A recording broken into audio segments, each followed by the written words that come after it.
Well, good morning. It's Tuesday. Long weekend's over, so we got everything up there: backhoe, post pounder, tractor, trailer, fence posts. All those panels we've been working away at building a pig pen. I just finished seeding for the neighbor yesterday. He had like 410 acres to do. So Gus is parked over there now. That'll all have to be cleaned out. And we're actually getting some little bit of spits. So, you know, around the area, folks have been getting, I was like, certainly more rain than we have. So that's interesting, I guess. We certainly could use the rain, for sure. But it was also nice to get done.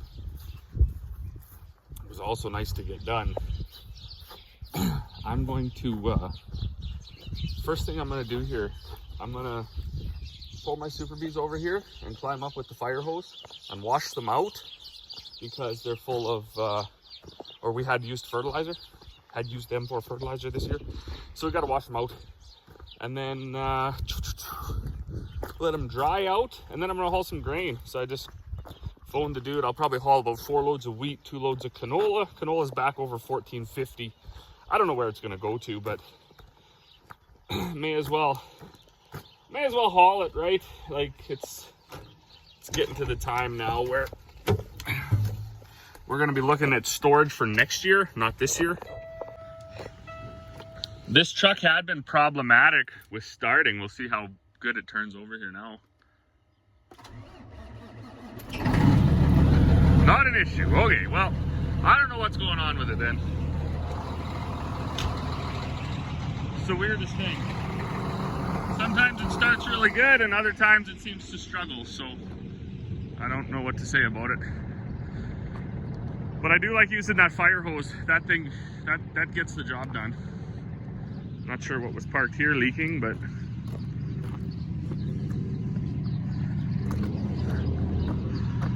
not sure what this is leaking all about either. Looks like a twofer spot. Anyways, drive Marvin back in the shed. He should get a washing too, actually, but drive him back in the shed for now. Good morning.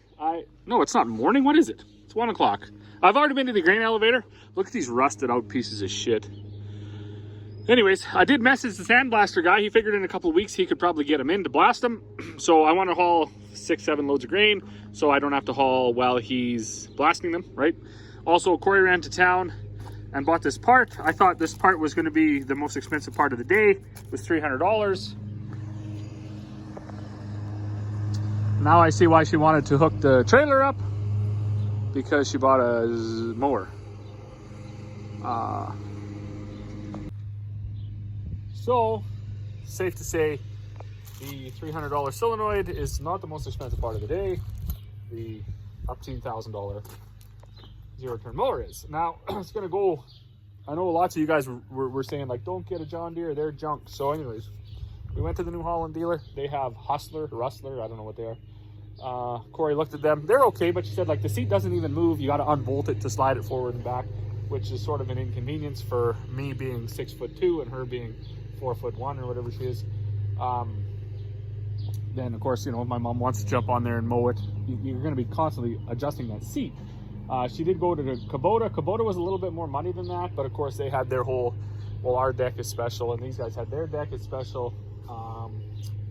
We also just had our combine in there green lighted, so we already had like a $37,000 bill. So we're like, you know what, they've been really good to us.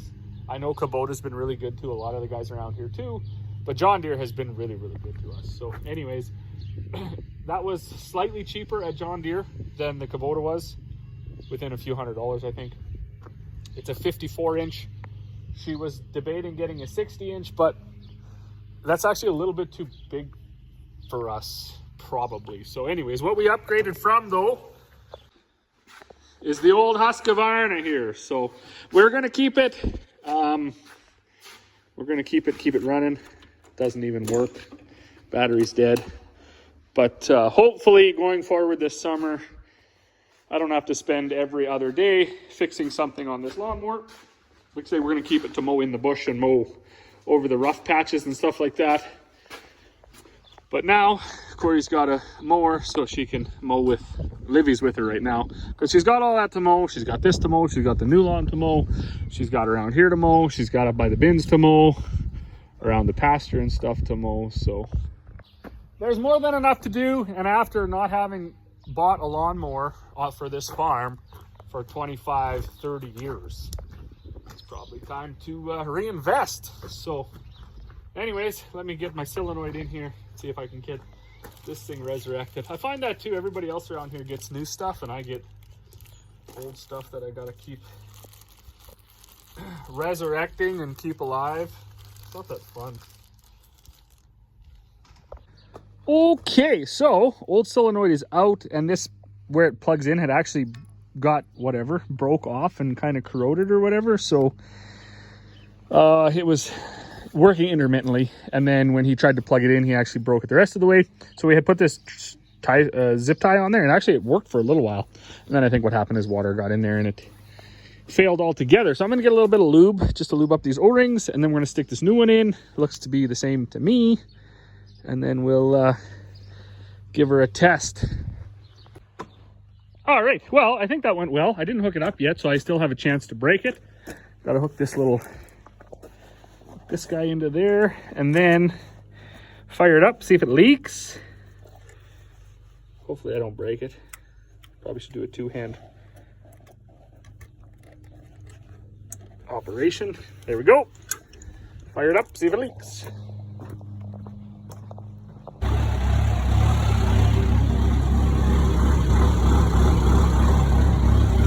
Well, it's not leaking at the moment, but we should see if the hydraulics work.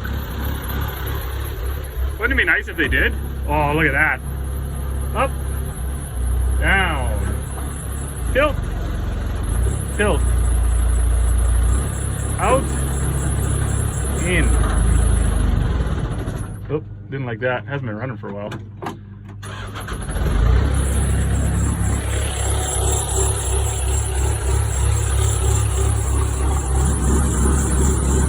And no leak. So I'm very much excited about that. I'm going to, I gotta make a couple bags for a few guys here before, I don't know, before the end of the day. So maybe I'll hook that tractor up to that mill, try to get a few bags made. I did have some more grain to haul, but I just got a message from a neighbor that the thieves are walking around and hiding in bushes. So instead of leaving Corey and Livy here by themselves, I think I'll just stay here for the rest of the day. Seems how we know that they're around. It's just too bad. Like, it's just too bad that they gotta be like that. There's nothing. Apparently, the one lady that Corey was talking to, she said the cops just said, yeah, don't worry about it. It's not a big deal. There's nothing strange about anybody hiding in the bushes in rural Alberta, just like loitering around. There's nothing strange about that on foot yet, too. I mean, we're like miles from anywhere where you would need to be. So obviously that's not right. But anyways, they don't seem to care, and it's driving most of us guys nuts. Kind of driving us to our wits' end, right? Like, what, we don't even know what to do anymore. Just stick around home and wait for the robbers to show up, I guess, and then chase them off and hope they don't come back.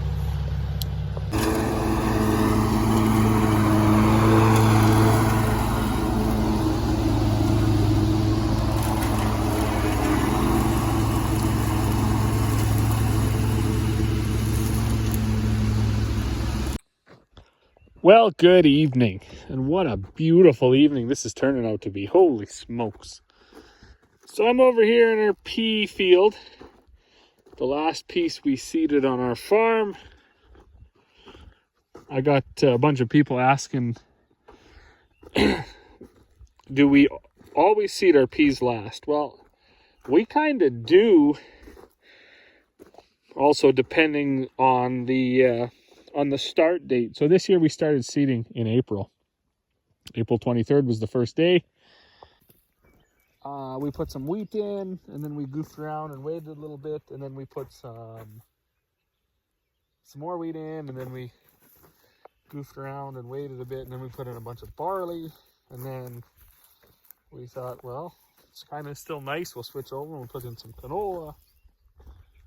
Or sorry, then we put some oats in, and then we switched and we put in canola. And I mean, it was like the 7th of May or something when we put in these peas, I think. So that's normally when we start. So we definitely find that our other crops do better if they get a leg up. Peas are like a 90-day crop anyways. So if you get them in first week of May, June, July, sometime near the end of July, you're going to be swathing these things early August. And then depending on the maturity over the summer, shouldn't be a problem. We usually have pretty nice days in August, so combining isn't that big of a deal. And they're also a quick reacting crop too. They grow and they germ really fast. So these were the ones that I just dug up. They were almost out of the ground. Now I seeded them. I tried to get them as deep as I could. That drill only goes 2.5 inches, so that's as deep as I put them. I think next year I will even put them a little bit deeper than that. And what I'll do is I'll switch it so they go through the front shanks, which go 3/4 inch deeper, so I'll be at just a little over 2 inches, I think. But I'm surprised actually how mellow this ground is. I was thinking I should borrow the roller from my neighbor and maybe roll this, but I don't know either. Maybe I should just leave it. A couple of good rains and that would even out these ridges, knock them down a little bit, because it's actually still quite mellow out in the field. Because this was worked. You can see the spot out there. Everything was from that way was worked, and it was dissed, and then it was worked again because we put that Avadex or Treflan down. Up here was just cultivated, and then actually behind the bushes direct seeded, about 30 acres there. So anyways, pretty interesting. And we historically haven't been straight cut pea guys. We grow the green, Gardet, blocky, whatever you want to call them. And we normally put them with canola. Although this year we were doing some different research and got this different fertilizer-ish, blend-ish. And we might try something with molasses too, to try to get them to stand up a little bit better. And we swath them anyways, so even when they go flat, that's generally a nightmare no matter how you slice it. But if you're going to swath it, at least you don't wreck your combine quite as bad. So anyways, that's what we do. We swath them. We straight cut them one year. That was a horrible year. We went out and we just got the knolls, just all the high spots in the field. Nothing else grew that year. So hopefully this year is much better, and we can just have them grow like hip height again, waist height, and then go ahead and maybe even straight cut them. I doubt it, but that would be nice. We have a pretty good swather, so swathing to us isn't the end of the world. We don't have a lot of acres to do. But I'm getting tired, I'm rambling. I'm excited about these peas. That's pretty good for a week or whatever they've been in the ground. I'm going to lock up the shop here. I did get a load of canola to the elevator today. Got that all washed out. And then, yeah, got home. I made 3, 6, 7, 8 bags or something like that. So things are going around pretty good here. I think I already said it already, but the sandblasting guy thinks he can get these in about a week or two from now. Every time I look at them, I get madder. I'm more disgusted